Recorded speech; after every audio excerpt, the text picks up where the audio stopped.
We share. Oh, take a ride with me.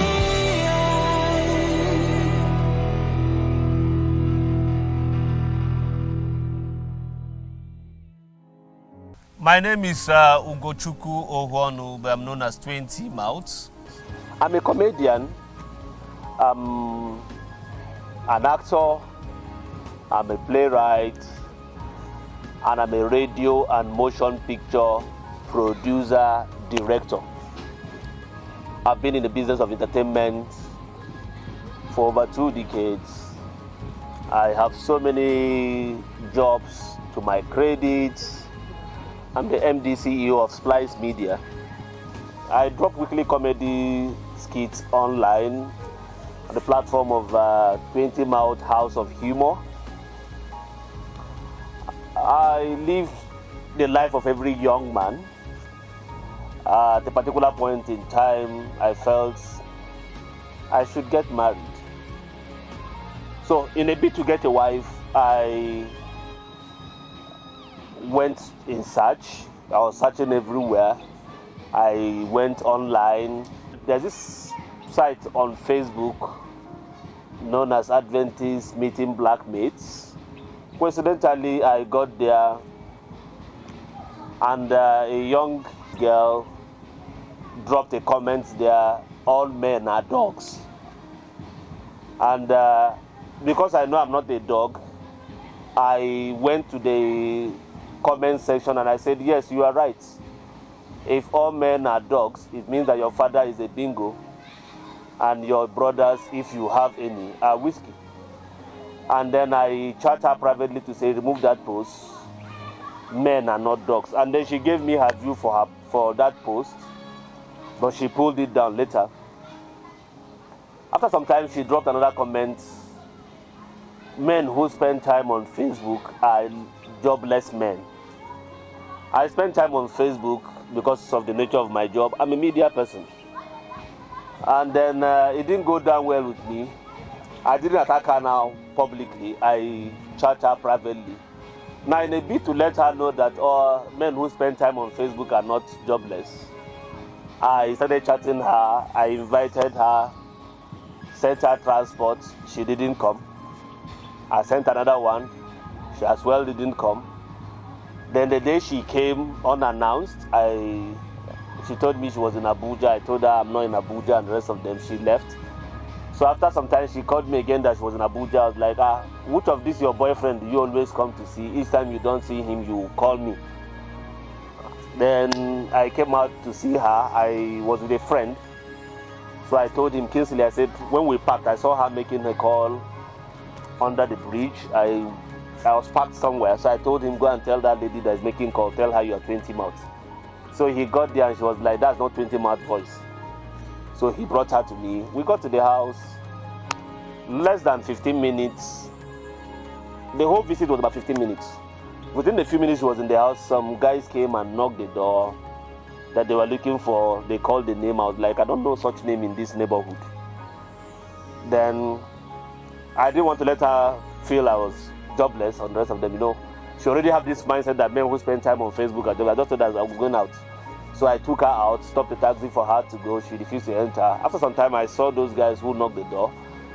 And then I was like, these guys that knocked the door. She was like, no, they are not the ones. I said, did you see them? I was the one that answered the door. So when I left, she entered the car with the guys. She was like, she had the information that Facebook men kill. So she came with a backup man to find out so that in case I want to kill her. 1 week or 2 weeks after she visited, I called her. I said I wanted to see her family.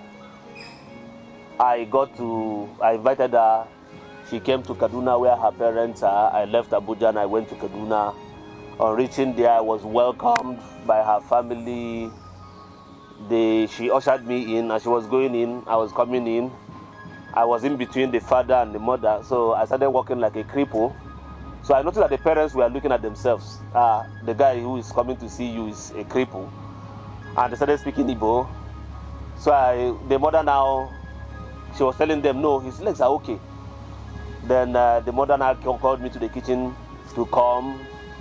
I started walking normal. So she was like, but he was walking like a cripple some few minutes ago. So I just did that to know how they would react. The mother brought me to the kitchen and gave me chicken. And when I was about eating it, she was like, wait, let's pray. She prayed. I got to the living room, they gave me food, let's pray. Wonderful. Almost everything was prayer. And I got carried away by the prayer. And then when I saw the setting, when I was leaving, they gave me a Ghana wax as a sign of welcome. When I saw it, I was like, man, I've seen a wife. The family, they are religious. Then I went into my car and I brought out a bottle of wine. And I dropped it before the father. I was like, sorry, please, can I see you people in the room for some few minutes? I dropped the wine and I said I came to marry your daughter. Before then, I have not discussed marriage with the girl. And then I didn't propose to her like every other person would do this. Normal propose. I didn't ask her, would you marry me? So the girl was like, come now, we didn't talk about this. I was like, you know I'm married. Then that's how the father was like, that's not how they marry in Igbo land, what. I said, okay, Oga, hold the drink now, don't carry drinks, I don't carry drink. Hold up. So I got back home and I told my family, I've seen a wife. And now I want marry. Before you know it, I went with my family. We got there, they welcomed us, we got married. We started life. The marriage lasted 2 years and 8 months. I was blessed, the union was blessed with a boy and a girl. We started and it was working well until family interference and unfaithfulness came in, and we had to part ways 5 years ago. Where I want to inspire young persons here is this. I don't believe in the fact that you need to date a woman for a long time for you to know that person. But it's of importance you also date. Because if I had dated her, I would have known some details I got to know later. And then, like I would say as a comedian, game will go court, even if you date the person for 10 years. And then I also believe that no matter how you pick stone in rice, you would eat stone. So relationship for me, it has to do with understanding. The impression I got from the onset was that she's from a humble background. But at the end of the day, it didn't work out to be the way I saw it to be. Our union had issues not because we met on social media and we didn't date. It's one thing I want to correct. Most persons feel that social media relationships don't work. I have seen so many relationships that people met on social media. My own didn't work for 2 reasons. 1, family interference. 2, history of unfaithfulness. That's the reason. It's not because we met on social media. And then the third key reason is the fact that I could no longer endure. Like I told someone, I was on the TV where I defined marriage to be a coming together of 2 persons. One person would pretend and take all the nonsense. The day that person stops taking the nonsense, there's going to be a separation or divorce. So at the beginning, I was taking all the nonsense. I got married to a lady who would not tie wrapper because she and the family believe if a woman ties wrapper, she will look old. So she wasn't tying wrapper and I was dealing with it. I got married to the fact that if a wife does house chores, she becomes a house help. And I was doing most of the jobs. I wasn't taking appointments till like 8 in the morning until we had our first child. My first son sucked for like 4 months. The mother would not give him breast because she doesn't want her breast to fall. And then I would give the child milk. There was this milk that was recommended to me by a nurse friend. It's called Cow and Gates. I was giving my son that Cow and Gates. The mom would sit down and be looking at us. We battled with that till we had the girl. After a meeting of the families, we agreed that, okay, the girl should suck for at least 6 months. After 5 months and 5 days, the mom insisted that she's not giving any more. And we continued with cow and gate on the girl too.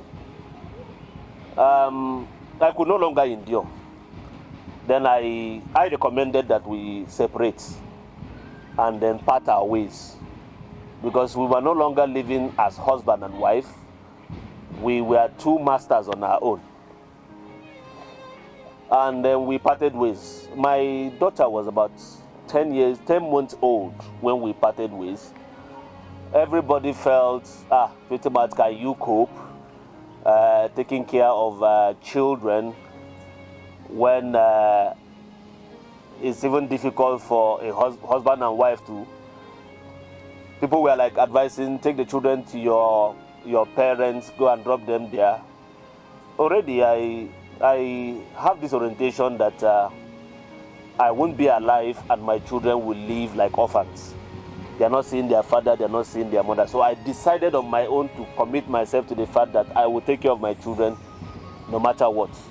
So when we parted ways, she left Nigeria for Gambia. I've been with the kids for 5 years. And it will shock you to know that for 5 years, no woman, aside my mom, if we travel home for Christmas, or my young cousin who came some years ago, about a year or two, has prepared anything me and the children have eaten. For 3 whole years. When they were still far younger, about that, the girl was less than a year till she became 3. I would wake up till now. I wake up by 5:30 in the morning. Before 5:30 most times, I prepare what they will eat, take them to school, and then I come to pick them by 3 when they close. And then most times when I have to go to work, that entails that I need to go back to work in the afternoon, I go with them, and it's been like that. But I want to advise young persons, separation and divorce is not really the way out. I wish I know what I know. When there is separation and divorce, the children are usually the ones who are the first victims of conflict in marriage. It took my children 2 years for them to begin to grow normal. It affected them in no small way.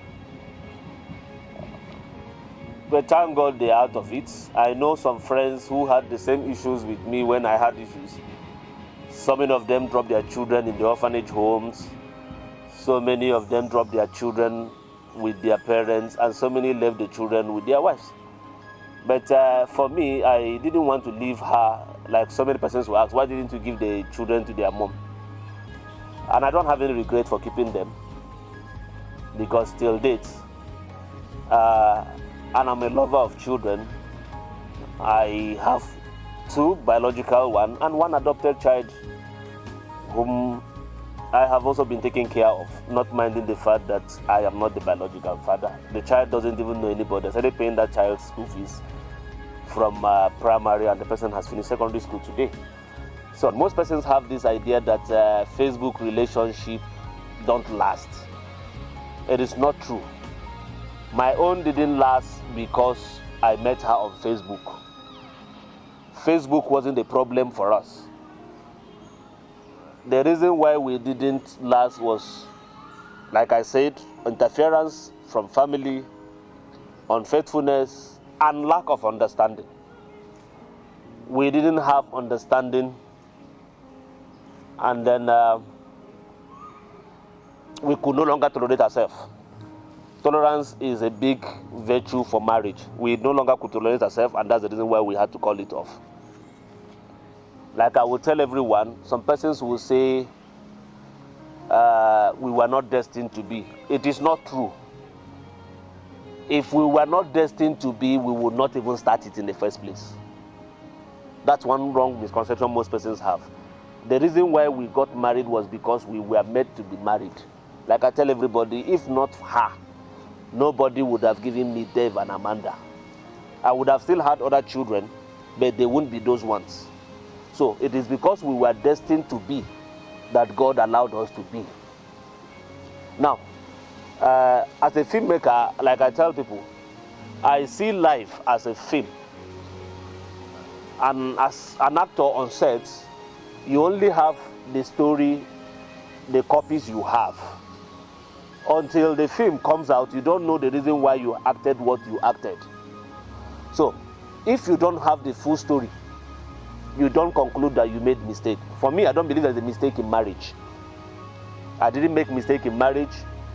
That lady was the person I was made to marry within 2 years and 8 months. And then the things I know within 2 years and 8 months, there are people who have gotten married for over 16 years who have not experienced what I've experienced. If I didn't marry her, I wouldn't know that I can take care of a 10-month-old child without the mother. I didn't know I can start giving a child milk at 4 months. So, those experiences is the reason for which I believe God sent her to me.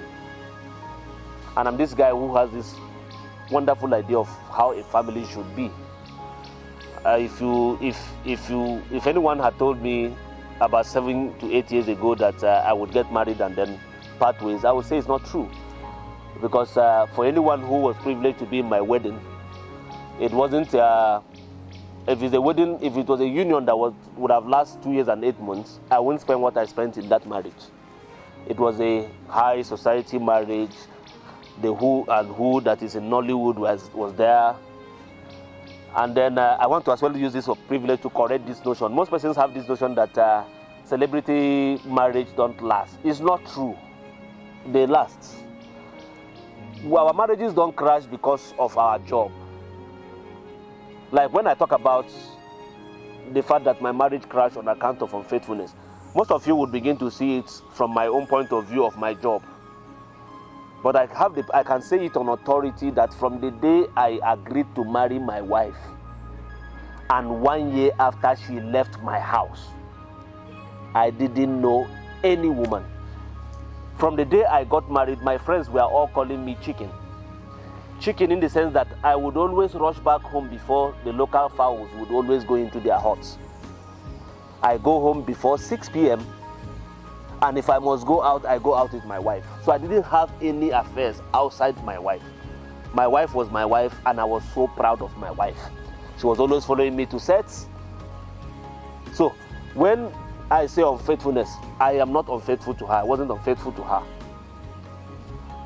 And then that wrong notion that people have that celebrities, because we are celebrity, before I even got married to her, I brought her into the space to see what it means for you to be in the entertainment world. Most of us who are entertainers are responsible people. That doesn't take away the fact that so many of us too are irresponsible. It's just like in other fields too, there are so many fields where you see people too. Bad person is a bad person, a good person is a good person. It doesn't matter the field. I want to advise everyone. Separation is better off when there are no kids. It is better if you want to part ways when there are no kids. My reason being that children are the biggest victims of violence and crisis in marriage. It took my children 2 years to begin to grow normal. Their growth was affected on account of the issues I was having with their mother and the separation we had. So, I don't advise anyone who there are children to separate. If I know what I know, I would have still pretend like so many couples do today. So many persons are not married in the real sense of marriage. They are just pretending to be living as roommates. So, if you want to get married, like I would want to advise, not only the fact that long courtship is good and not good, try to have courtship. Court the lady and get to know her. Beyond courtship on her, find out more about her family. Don't marry because that person is said to be a member. Don't marry because that person is from your place. Marry someone who loves and respects you. If a man doesn't celebrate you, run away. If you are in a relationship and the guy is not proud to talk about you, be on the run. So that's the journey of life for me.